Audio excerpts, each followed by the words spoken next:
हर हर रोग हर दुख हर हर हर महादेव।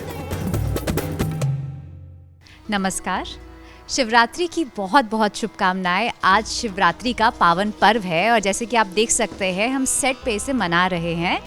आगे राम बताएंगे आपको हम क्या क्या करने वाले हैं। हमने सोचा कि शिवरात्रि हिंदू धर्म का इतना बड़ा दिन है और इतना बड़ा त्यौहार है, तो हम क्यों ना आप सभी के साथ इसे मनाएं। तो आप सभी हमें हमारा साथ दीजिए और अब हम भोलेनाथ के जो प्रतीक है शिवलिंग, उनकी पूजा अर्चना करने लगे हैं कृपा करके, ताकि हम सबको, आप सबको अच्छी सेहत प्राप्त हो और सारी खुशियाँ प्राप्त हो। बस यही प्रार्थना हम दोनों की और हम स्वास्तिक परिवार की है पूरे हिंदुस्तान के लिए। शिवरात्रि की आप सभी को बहुत बहुत शुभकामनाएं। हर हर महादेव।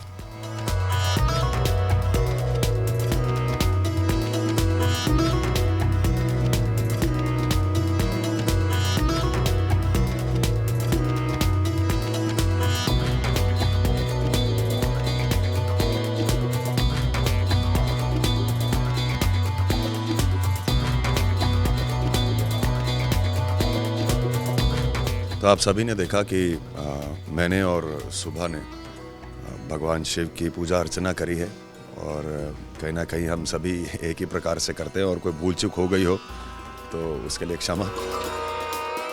पर भोलेनाथ के लिए कोई रूल्स एंड रेगुलेशंस तो है नहीं, कोई वो नहीं है कि आप ऐसे कर सकते हैं वैसे कर सकते हैं। उन्हें तो केवल श्रद्धा से लेना देना है, तो श्रद्धा हम दोनों में अपरंपार है और मुझे पूरा विश्वास है कि भोलेनाथ ने हमारी प्रार्थना, इस पूजा अर्चना को स्वीकार किया होगा और आप सभी को अच्छी सेहत प्रदान करें और आप सभी बहुत खुश रहें।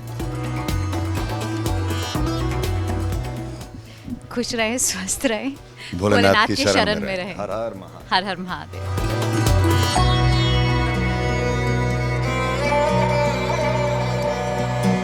बहुत अच्छी फीलिंग होती है और वो फीलिंग जब से, जैसे हमने स्टार्ट किया था और तब से अब तक बढ़ती जा रही है और अब तो कहीं ना कहीं it has become a part of us. ऐसा लगता है कि जो भी कुछ है उनकी मर्ज़ी से हो रहा है और अंत में सब भला ही होगा। तो चिंता करने की कोई बात नहीं है, बस खुश रहिए। जब भी सुबह तैयार होते हैं भोलेनाथ बनने के लिए, तो हम तो प्रयास कर रहे हैं, भोलेनाथ तो कोई बन ही नहीं सकता, क्योंकि मतलब एज अ कैरेक्टर अगर देखें जो उनकी सीख मेरे थ्रू भगवान की कृपा से जा रही है, अगर उसमें से 10% भी आप में से या मैं भी अपना लूं तो वो शायद इस दुनिया में सबसे महान इंसान बन जाएगा। सिर्फ केवल और केवल 10%, उससे ज़्यादा नहीं। तो बहुत अच्छी फीलिंग है। काफ़ी कुछ जो डायलॉग्स आते हैं, जो स्क्रिप्ट आती है, जिस प्रकार से भोलेनाथ ने निर्णय लिए, डिसीजंस लिए, सीख दी, अपने ही पुत्र के साथ किस प्रकार से बर्ताव किया, अपनी पत्नी के साथ क्या बर्ताव किया, कर्तव्य और लक्ष्य को, उद्देश्य को सदैव ऊपर रखा। तो मुझे नहीं लगता कि हम में से कोई इंसान उन जैसा बन सकता है, पर हाँ, बोलते हैं हर हर महादेव, तो हम सभी में महादेव हैं ही। बस उसे महादेव को जो है जागृत करने की आवश्यकता है। बस प्रयास यही है कि किसी जागृत हो जाए और बस एक अच्छे इंसान बने। सभी यही प्रयास रहता है हमारा।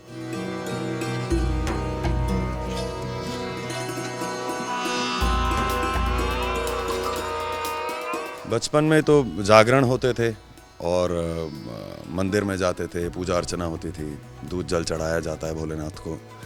और एक्चुअली मान्यताएं बहुत अलग अलग हैं। क्या जैसे भागवत पुराण में बताया गया है कि आज के दिन हलाहल का ग्रहण किया था भोलेनाथ ने। उसी प्रकार से अगर लिंग पुराण में जाएंगे तो उसमें बोलते हैं कि आज के दिन पहला ज्योतिर्लिंग के रूप में प्रभु उत्पन्न हुए थे ब्रह्मदेव और विष्णु जी के सामने। जो वो हमारा ट्रैक आया था जिसमें ब्रह्मा जी का शीश काटते हैं प्रभु। तो बाकी हिंदू स्क्रिप्चर्स के हिसाब से आज के दिन माता पार्वती और भगवान शिव का विवाह हुआ है, तो उसी को पूरा देश मनाता है मैक्सिमम। मतलब हम भी माता पार्वती और भगवान शिव का विवाह ही मनाते हैं और बहुत से मंदिरों में उनका विवाह किया भी जाता है, हर जगह। तो सारी रात छोटे छोटे बच्चे इनैक्ट करते हैं और मैं तब भी शिव जी बन के पूरे बॉडी पे नीला बन के वो जागरण में ऐसे बैठा होता है। तो हाँ, तो आपकी तो प्रैक्टिस हो चुकी है ना? हाँ, मेरी प्रैक्टिस भोलेनाथ में शुरू से है। कृपा तो उनकी सब पे बचपन से सदैव ही रहती है। मतलब हमारे कर्म ऊपर नीचे हो जाते हैं तो उनको भी सीख देनी पड़ती है, तो ठीक है, कृपा तो भोलेनाथ की सब पर है और हमेशा रहेगी। जो असुरों के साथ खड़े हैं, जिन बस वो तो किसी के साथ भी हैं, बस अपने कर्म अच्छे कीजिए और चलते जाइए बस।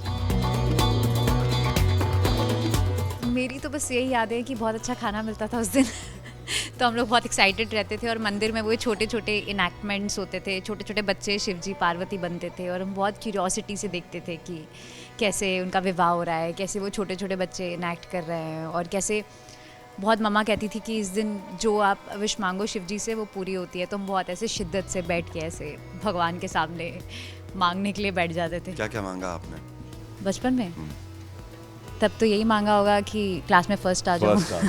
हमने कभी नहीं मांगा क्लास में first। हम तो भोलेनाथ से गाड़ियाँ मांगते थे, प्रभु गाड़ी ये वाली दे दो। तो स्कूल में भी बीइंग अ बॉय मटीरियलिस्टिक। नहीं, वो अपने लिए सब लोग मांगते हैं, बट जैसे आपने कहा अगर आज मांगना हो, हालांकि सब कुछ दिया है, मतलब दे रहे हैं एक तरह से, फिर भी अगर मांगना हो तो वो क्या विश होगा आप दोनों का? कि मैं ऑनेस्टली आपको कह रही हूँ, इस टाइम मांगने को कुछ भी नहीं है। आई थिंक जो जैसा चल रहा है चलता है। हाँ, मतलब सब बहुत परफेक्ट है, touch everything is perfect. Health अच्छी है, काम अच्छा चल रहा है, घर वाले अच्छे हैं, सब अच्छा है। नॉल आई थिंक अब कुछ मांगना ही नहीं है, जो हो रहा है बस चलता रहे। Acceptance, contentment. अगर हम शिव जी की बात करें, क्योंकि आप इतना आपने थोड़ा बताया, बहुत सारी आई थिंक बहुत इम्पैक्ट पड़ा होगा, आई एम श्योर। कुछ बताना चाहिए कितना लाइफ चेंज किया है आपको इस किरदार ने, या आप दोनों को आपकी लाइफ में? अपनी बड़ाई नहीं करूँगा, पर एक बात नहीं सही, एक ना इस शो से जो किरदार देखिए, सभी लोग शिव जो पुराने आए वो अलग प्रकार से उन्होंने पोर्ट्रे करने का प्रयास किया था। इसमें फॉरगिवनेस बहुत बड़ी चीज़ दिखाई गई है कि शिव फॉरगिव करते हैं, भोलेनाथ हैं, और लक्ष्य, उद्देश्य, कर्तव्य, ये सब चीज़ों पर बहुत उनका ध्यान है, अच्छे कर्म, बुरे कर्म। तो फॉरगिवनेस एक बहुत बड़ी चीज़ जो मैंने सीखी है यहाँ से, और वो कहीं ना कहीं शुरू में पहले भी थी, पर इतनी नहीं थी जितना जागृत इस शो ने कर दिया उस फॉरगिवनेस को मेरे भीतर। तो आज की डेट में कोई क्या कर रहा है, क्या नहीं कर रहा, ठीक है, मुझे कोई किसी से उम्मीद है ही नहीं, और ना किसी से कोई नाराज़गी, और ना ही होती है भगवान की कृपा से। तो जो जैसे है बस ठीक है, बढ़िया है, acceptance, that's the right word. So ये है, ये बहुत बड़ा चेंज शिव के किरदार ने भीतर ही लाया है। बस ऐसे ही चलते रहे, शिद्दत से काम करते रहें, पूरी श्रद्धा से लगे रहें, आपका आशीर्वाद मिलता रहे। मुझे लगता है ये किरदार करने से पहले मैं बहुत ज़्यादा सोचती थी और बहुत टेंशन लेती थी छोटी छोटी चीज़ों की, जैसे कि हिंदी में कहते हैं, जो मैंने अभी नया नया वर्ड सीखा है, विचलित, बहुत विचलित रहती थी। हाँ, मन विचलित रहता था, लेकिन अब कहीं ना कहीं वही कामनेस आ गई है, एक्सेप्टेंस आ गई है कि कुछ भी हमारे हाथ में वैसे भी नहीं है। कल का सोच के या कल का सोच के कोई फ़ायदा नहीं है। तो just let's live in the present, make the most of it, let's just be happy, because it's a very small life, पता भी नहीं चलेगा। नहीं, मैं शुरू से ही एक्टिंग में आना चाहता था, ऐसा नहीं है, पर एविएशन, हाँ, वो जैसे जो हमारे हिंदू परिवारों की रीत होती है, जो बाप होता बेटा भी वही बनता है। तो my father is a pilot, now he is retired. So जैसे और dad is the son's hero, तो बेटे के जो हीरो होते हैं, बेटा वैसे ही बनना चाहता, तो मुझे भी पायलट बनना था।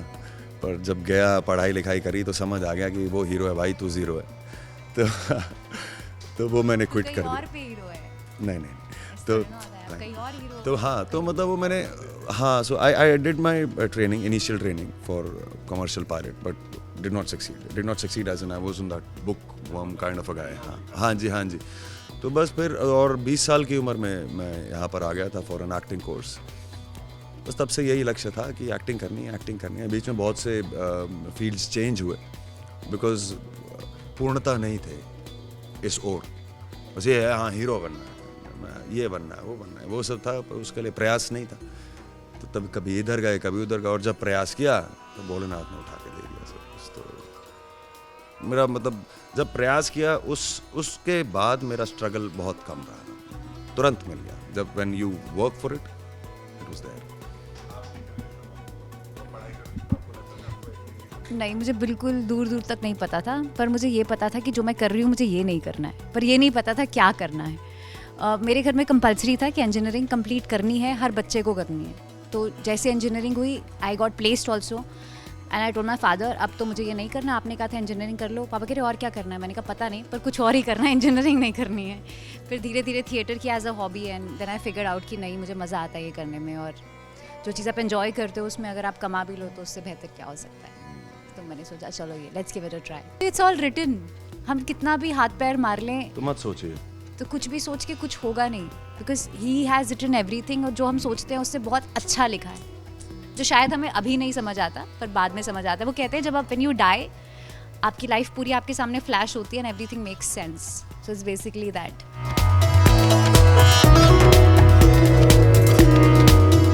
ओम त्र्यंबकं यजामहे सुगंधिं पुष्टिवर्धनम् उर्वारुकमिव बन्धनान् मृत्योर्मुक्षीयमामृतात्। ओम नमः काल हर, रोग हर, दुख हर, कष्ट हर, दारिद्र हर, अहंकार हर, हर हर महादेव।